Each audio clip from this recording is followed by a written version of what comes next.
video rolling. And then you go, the stuff, part 1, take 1.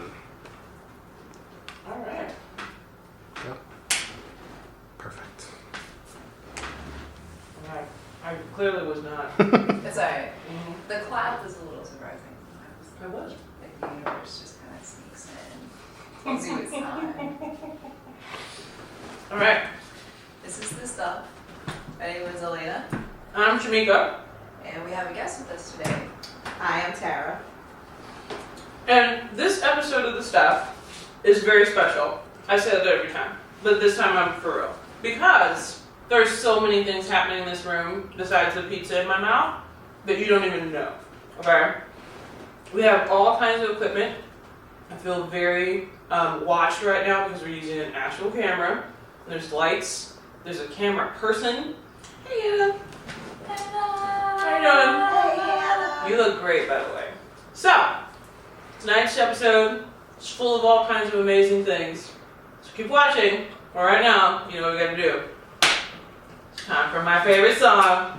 The stuff, the stuff, the stuff, the stuff, the stuff, the stuff, the stuff.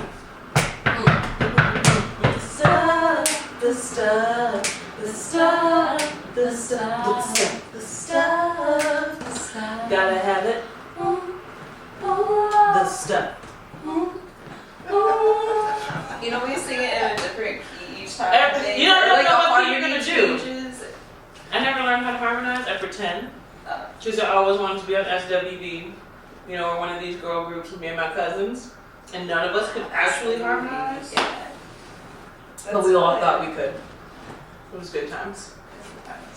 For some reason in church, I like trying to sing the really difficult harmony part, and then I'm like, You set yourself up for that, you know?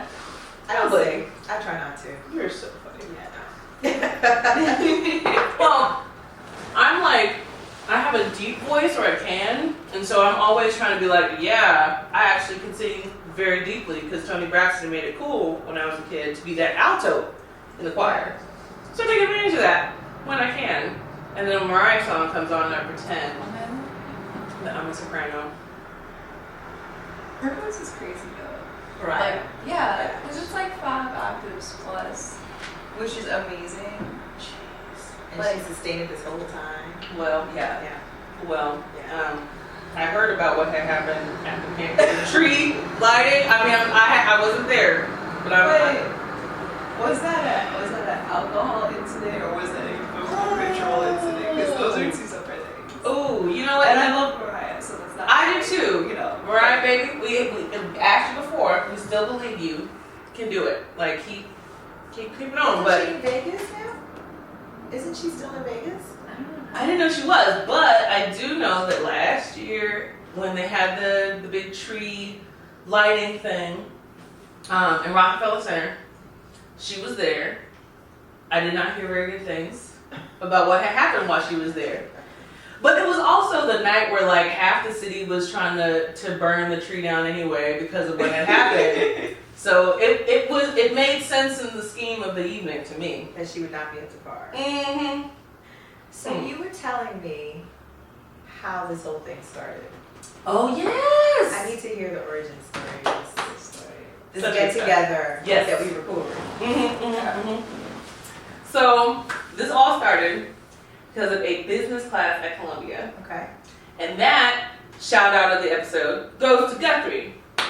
So Guthrie sends out this Facebook post. It's like, hey y'all, there's this like business class that I really want to take in the January intercession.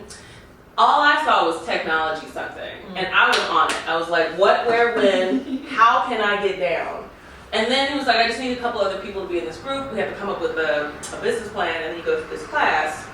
Part of this week-long intensive was interviewing we had to interview at least 10 people a day. Wow. And part of the interview process was about our concept for our business, which it was a whole thing about trying to get resources to the church who wanted to digitize their liturgy. So we're gonna at one point have a platform, and another point we're gonna like give people materials that changed, of course, throughout the week. But I came to Elena. So I was asking different seminarians about what they thought about technology, what they thought about the role of technology in the church, and these sorts of things. Now, me being the uber student that I am, I recorded all of my interviews because I didn't know if I was going to go back, I don't know. And I told people when I was interviewing them that I was recording them. And then I was like, Elena, you're here. Do you mind, like, if we get together? Yeah. Yeah, which is awesome that she said yes, because there are so many people in this class that were just like, I think some of them made up their names, but they were like sitting out in front of stores, trying to ask people and all this other stuff. So thankfully I had people that just lived down the street or down the hall for me to ask. And we talked for like almost an hour for a 15-minute interview. It started off with, I don't even know what, like, I know he talks about church a lot, just like in general, because I think we use the questions as a launching pad. truth. So we talked about technology and like, what does it mean? What does anything mean? That, you know, like what's the liturgy? What's the technology? What does it mean to compile something and like digitize it? And then from there, I think we just started telling stories. Yeah. And then we were like, oh, we should do this. Should we? Okay, we should tell stories to each other. So Yes, and what was great about it was a 15-minute thing. I was like, it's only going to take 15 minutes, maybe 20. And I had other things later that evening. By the time we were done talking, I was bumping up against my other meetings. I was like, okay, I have to stop because I have to go to this other thing. And now when we were like, we can't stop. We need to find a way to keep this going. At the time, we were like, okay, what time works for you? What time? Because scheduling things was ridiculous with people. But we were like, okay, Monday morning, nothing's going on yet. yeah. Remember that? Wow. Yeah. Wow. We don't meet on Monday mornings no more. No. That happened twice.